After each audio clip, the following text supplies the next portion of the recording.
court request. Okay, guys, we're back this week, and do y'all have any questions about last week? We had the speakers, we finished up last week with all of the chapters and stuff, so do y'all have any questions about the final chapters that we did? Yeah, pretty. Yeah, it was pretty basic stuff, I mean, so, okay, this week, we have the final speaker. I tried to get the other county court speaker, and she was busy, so, but anyway, this is Debbie Jimenez. She is on the criminal side. Well, she used to be on the criminal side, I'm sorry. She's on the civil side now, but she's gonna speak to you guys about the criminal side and criminal stuff that she does, how she got started in court reporting and whatever, so I'll let her go ahead and speak. Well, hello, my name is Deborah Jimenez. I've been a court reporter for 24 years, I think, something like that. I went to San Antonio Court Reporting Institute as well as David, and Carmen was there with us at one point. We still remember each other, it's good. But anyway, and was working in criminal court just recently, had been there for 7 years and made a change. And so now I'm on the civil side and been there for 3 years. I started court reporting school by accident. I wanted to be a French interpreter.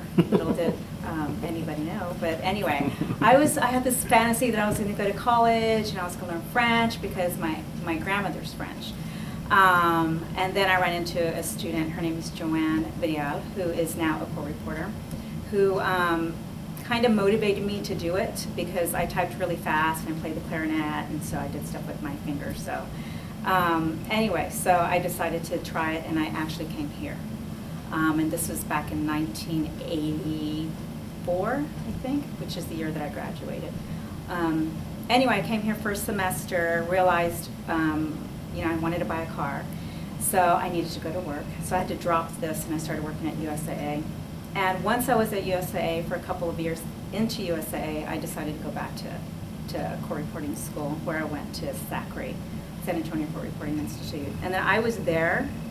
I made the speed class in 1 year, which was really cool. So I was writing 240 words a minute in a year. It was great. But I sat there for 2 years after that because I could not pass my test.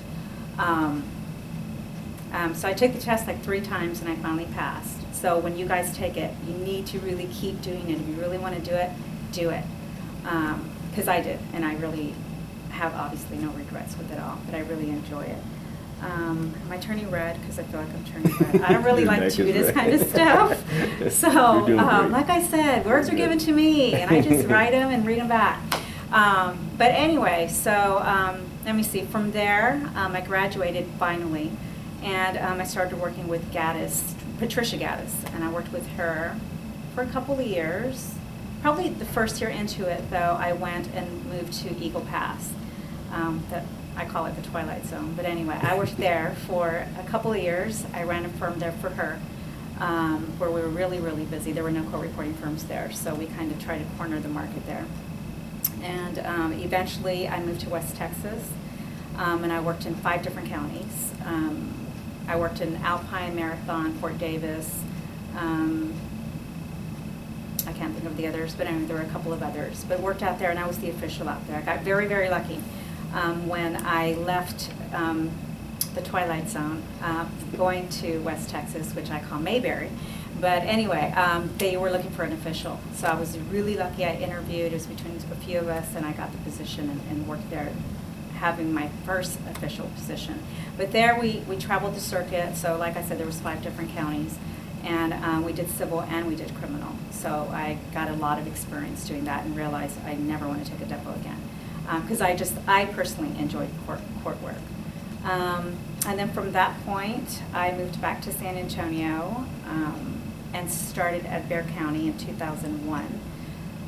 Took 22 months for me to get a job because it's really tough to get in. It's very competitive, and sometimes, anyway, it's just very competitive. But I did, finally get in at 22 months. And I just really concentrated on Bexar County. I took no depositions. I took no other courts because that's where I knew I wanted to be. And lo and behold, I got a job. So I started with County Court 10, which was Irene Rios, who, by the way, is running for the Court of Appeals. So please vote for her. She's an excellent judge and would be on the Court of Appeals. But anyway, so I worked with her. She did County Court civil cases. and I did that for about 5 years. And then I realized I kind of wanted to change. It was just a little slow paced because it was county court. And I decided to become, or put in for an auxiliary court reporter, which is a swing position, but it's a permanent position at the courthouse. And I got the position, which was fantastic. So I worked in all courts. I worked civil, criminal, county court, district court, juvie, mental health. That was a trip. Anyway, so I did all that kind of stuff and really enjoyed that. And then I fell into a criminal court with Judge McCrae. Judge McCrae was the 290th judge, and I worked with her last 14 months. She was retiring. She had been on the bench for 24 years, and she requested for me to work there with her for her last months. So I did. When I sat there, I realized I kind of liked criminal. Thought, I could do this a little bit longer. So I put in for the position when she retired. Melissa Skinner won the bench, and so I put in for that position, and she hired me. And so I've been sitting with her for, I guess, 5.5 to 6 years or so. And I decided I wanted to change. Kind of gets tough listening to those types of cases on a daily basis. And so I put in for a civil court. My mentor, Glenn Pogue, who David knows, he was our teacher who ran, and Carmen knows, who ran San Antonio Court Reporting Institute, retired. And so that opened the door for me. And so I put in, or applied for the position, and fortunately I was given the position. So I've been there 3 weeks now.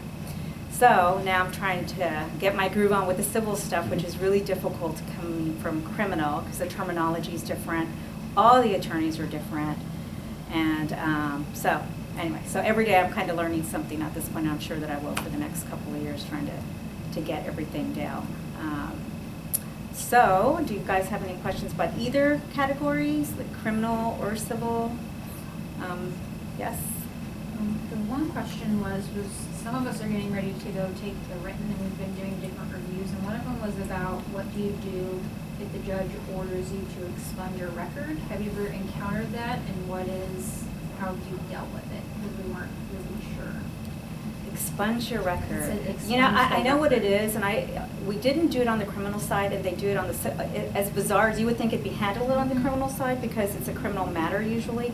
It's not. It's handled on the civil side, and I've not done that yet. I mean, technically, whether it's expunged or not, on the civil side, we have to keep our records for 3 years. So that record's going to be maintained with us. Obviously, we probably wouldn't do anything with it, but we have to maintain the record for 3 years. On the criminal side, we have to maintain them for 15 years. That's kind of the drawback, because you have to keep them for so long, you have to store them and what have you. But so we don't really technically expunge our record. I didn't know, because the answer is you write it, but you do not transcribe it. So I didn't know, I guess with all the real-time capability, I guess when I plug in, it comes out as written. Would you Right. just, I guess, store that but You never do. release it? Or That's just correct. give them the written? That's correct. Well, you don't give it to anybody. You just store everything, just like everything else that we do, especially with the real-time stuff. I real-time also. Everything I do is real-time now. Even if it's a plea or it's a quick little prove-up in a divorce, I real-time every single thing I can. I think it's great. I didn't start that way. I started on a manual machine and typed everything out after the fact. I know, it was terrible. But, it was a good experience. So, but this is better. So all you guys are learning real time, I take it then, right? Well, that's cool. That's really a great asset, especially when you get out of school, because everybody wants real time. So that's going to be a really great advantage. So, yes, ma'am. I've heard that the Texas test to certify to be a reporter in Texas is tougher sometimes, or at least as tough as the national certification from NCRA. Do you have any experience with that? I think you're correct with that. I've not taken the oral portion of it, but the speed isn't as high, correct? Yeah, I No, took it's the the written. same. Is it the same? The RPR is the same, yeah. I don't really know. So I only took the written portion. I've not taken the other portion of it. So, but I know California test is supposed to be really difficult. Texas and California are the most difficult tests to take. But you'll do fine on the written. Are all of y'all going to take the written test? Have you already taken? So you're taking the written in January? I used flashcards. I suggest Yeah, I flashcards.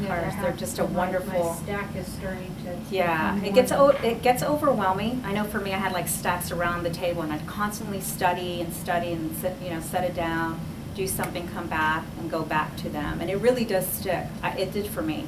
I passed the first time. For me, it was just, the oral part, but I'm just not a good test taker.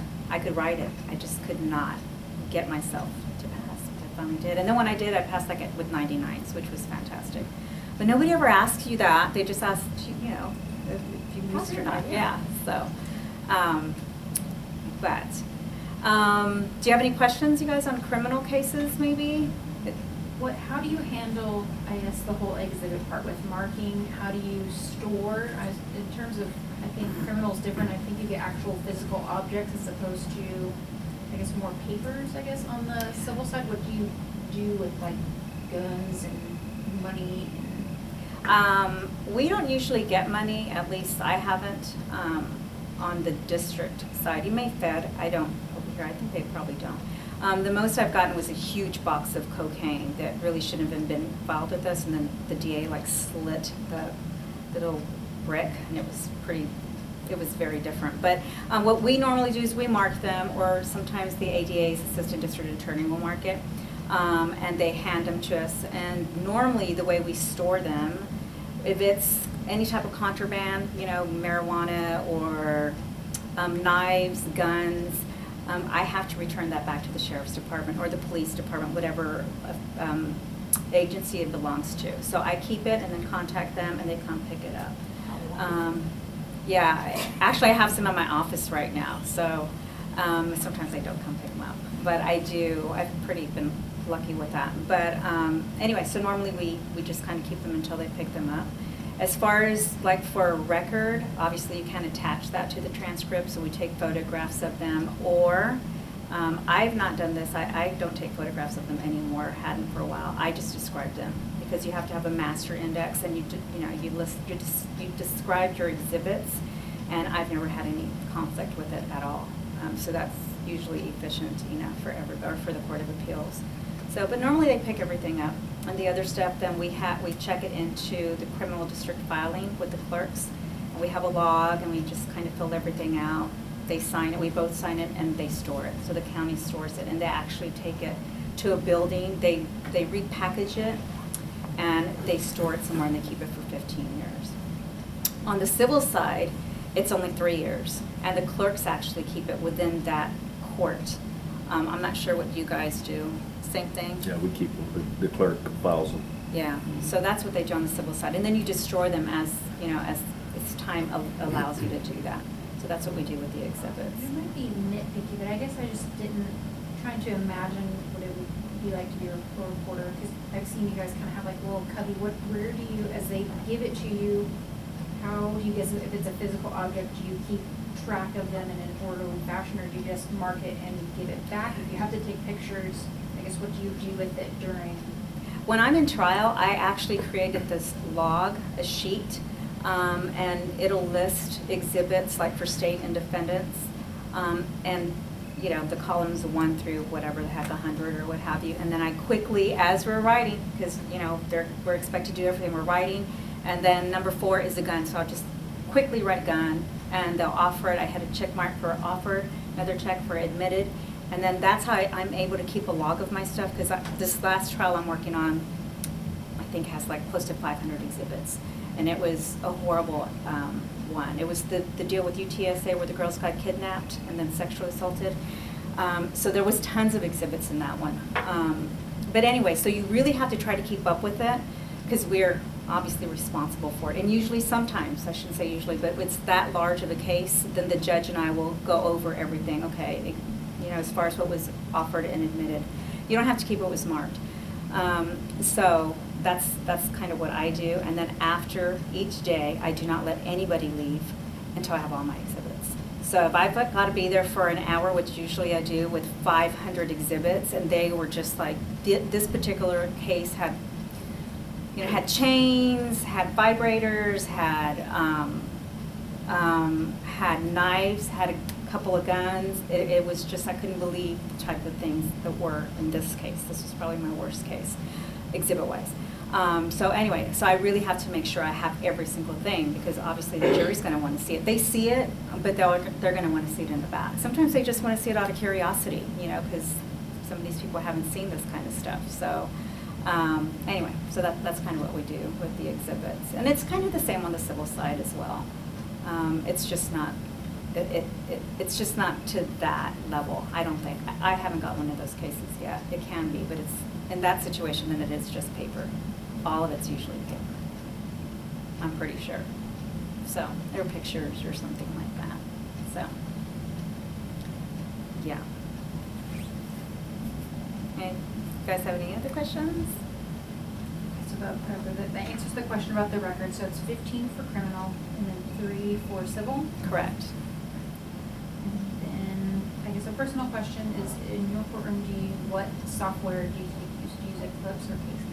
I used Innovations. Yeah. When I was sitting in County Court 10, God, I think I was on Premier Power, which is really old. And what's so funny, David? No, I used it too. There you go. So, it crashed, and so did my laptop. And so, I thought, you know, I need new software. Innovations was really cool at the time. And I think it's still this way. You can purchase the software at a monthly fee, and you don't have to dish out all this cash initially, or finance it, or what have you. And so I did it. The only drawback with that is there was nobody to train you. So I had time in that specific court to teach myself. And it wasn't really that difficult. So, you know, I'd get a record, you know, load it, and then start figuring out how, and it gives, I mean, it comes with a manual, and so I kind of taught myself how to use it. There's several of us at the courthouse that still use it. I still use it. I like it. It works for me. But I've not tried all this other, like, I know everybody loves Eclipse, and, yeah, he likes Eclipse. Yeah, but a lot of people do. It's been around for a long time. I just at that time chose to take this because it was just easier and cheaper for me, and it worked. What type of writer do you have? I have a Stentura. Really? So, yeah, I do. I still have a Stentura 8000. I know, I do. Shush up. But I had everything taken out, and I have a little, I have a USB drive in it. Yeah, so, yeah, it works for me. I'm not one that, you know, feels like I have to have the latest and greatest as far as I'm concerned. I am the greatest when I'm in my court. So, hey, I mean, you know, I'm producing a record. I have my laptop up. Everything's coming up there. So I don't see, for me personally, why I need to finance something else or get something else. It works for me. So. Do you record everything that you're taking On a tape down? machine or tape recorder, I do not. I personally do not. Is there software? But my software does. AudioSeek comes up on there, and yeah. So I haven't used a tape recorder in a long time. I use it for bench conferences because that's really the only way I can hear it. There's some softwares and laptops that they'll sync, and you can, with a little mic, you can listen to it off your laptop while it's happening. Mine, software hasn't done, or doesn't do that. But I don't record anything. So. Are you real-time certified, or, because I I know am that not that's real- encouraged, but I don't know if a lot of, as long as you can just prove It's to not the judge required. that you can write. Yeah, down. it's not required. I took the test once, and you know, I hadn't taken a test since I had taken this test. Did I ever tell you that story? Mm-mm. Oh my That'd be God, good. I could have kicked myself in the rear because it was really a good test. They send you the proper names beforehand. I think there was like 2 or 3, nothing major. I went in, Mark was there, and I took the test, went, okay, well, that's kind of cool. I remember I struggled somewhere, but I'm really ridiculously a perfectionist in my writing, to my fault, because I didn't let them grade my test. And after I handed it to them, I thought, oh, whoa, you know what? And when I looked at it, it was only a few pages, and I'm used to like a volume of things now, you know, pages. And so when I saw it was only a few pages, I thought, oh, I probably just screwed up on this thing. It was just, I shouldn't have done that. But anyway, and so I asked to have it back, and of course they said, I'm sorry, but we can't give it back to you now. Because I literally handed it to them, and they said no. And I just could have kicked myself. But anyway, that was the only time I took the test. I'll probably take it again just for the heck of it. I don't care if I'm certified or not. I know that sounds terrible to say. No. I don't. I mean, I want to be the best that I can be, but I don't think being certified real-time makes me the best that I can be. As long as I'm doing what I need to do and work really hard, and it's there. I mean, the judges see it. You know, whoever else needs to see it can see it. But anyway, so, yeah. But, And then I guess my next question I have written down is for criminal and civil, about how many hours a week outside of your standard, like 9 to 5, show up to court, do you spend in transcript editing to send out to people that want it? you know, that's a tough question. When I was working with, in the 290th with Melissa Skinner, who's still sitting on that bench, by the way, this is her second term, I had 24 trials for the first 24 to 26 trials a year for the first 3 years. Yeah, the first 3 years. I was swamped, and we had like capital murders, and I wasn't asking for extensions. It was kind of ridiculous now looking back. So anyway, so I was constantly working. I was in court, and we would, you know, a jury would be deliberating, and then she'd say, okay, bring the next panel in for the next case. So while they're deliberating, we were doing voir dire on another case. I have a scopist, but even then, at night, I was proofreading because I had so many pages in trials. It was just darn ridiculous. And on the criminal side, they're indigent mostly, these cases. So when they find, you know, they find them guilty, they appeal, it's indigent, hey, free record for them. I mean, we still get paid an indigent rate, but it just meant that everybody's going to basically kind of appeal their cases, which is okay. I mean, at the time I was thinking cha-ching, but then eventually just, I was exhausted. I just still can't even believe that I did all that. And we'd have murder after murder, capital murder, murder or rapes, aggravated sexual assault to a child, you know, all that kind of stuff. And anyway, so I was really, really, really busy for the first, I want to say 4 years at least, for sure 4. And I think this last year is when it kind of tapered down. I think we had like 7 trials maybe, or 10. And then I didn't know what to do with myself. So it was kind of weird, but I enjoyed it, and now I'm back, I feel like. But it took a lot out of me, and it will take a lot out of you. If you do it, you know, to that extreme, and not all the judges are like this. She just works really hard. So, but so it took a lot of my time. I was proofreading, you know, on a trip, on the drive over there, on the plane, or when I'd get home. Instead of helping my son with homework, I was proofreading. Fortunately, with that scopist that I had, she really was able to keep me on top of everything. So I never asked for an extension until, which is unheard of with what I had, until I had a capital murder. And I got the capital murder out in time. And I think our trial lasted maybe 6 weeks or something. And I got that out in time, but then we had back-to-back 3 murder trials each, like every week. And so those are the ones I asked for extensions for, but I didn't for my capital.